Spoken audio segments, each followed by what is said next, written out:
Texas church gunman Devin Kelley was armed with 3 guns and had argued with his mother-in-law before the rampage, officials say. The attack on the small church outside San Antonio during Sunday services left 26 people dead and 20 injured. Kelley called his father after he was shot by an armed bystander and said he did not think he would survive. He was not legally permitted to own the weapons, which included a semi-automatic rifle and 2 handguns.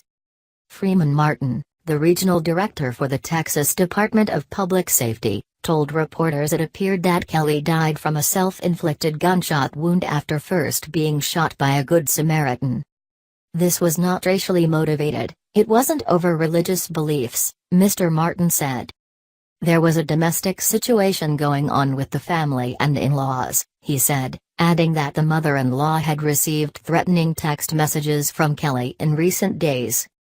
Wilson County Sheriff Joe Tackett said that the family members had not been present at the time of attack. Officials have not yet identified the victims in the small town of Sutherland Springs.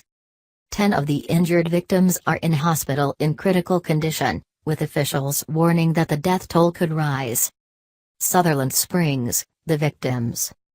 Who was Sutherland Springs gunman? America's gun culture in 10 charts. Who was the gunman? Kelley was court-martialed in 2012 after he was accused of assault against his wife and child. He was sentenced to 12 months confinement.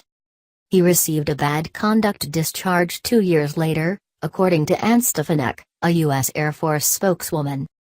Texas Governor Greg Abbott said on Monday, "It's clear this is a person who had violent tendencies, who had some challenges, and someone who was a powder keg, seeming waiting to go off." Mr. Abbott added that the attacker should not legally have been allowed to own a firearm, after having been denied a gun owner's permit by the state. The suspect had a license to work as an unarmed security guard, a job that police described as similar to a security guard at a concert-type situation. There were no disqualifiers entered into the National Crime Information Database to preclude him from receiving a private security license, Mr. Martin said. The shooting comes just a month after a gunman in Las Vegas opened fire on an outdoor music festival, killing 58 people and wounding hundreds in the deadliest mass shooting in recent U.S. history. Las Vegas shooting, what we know.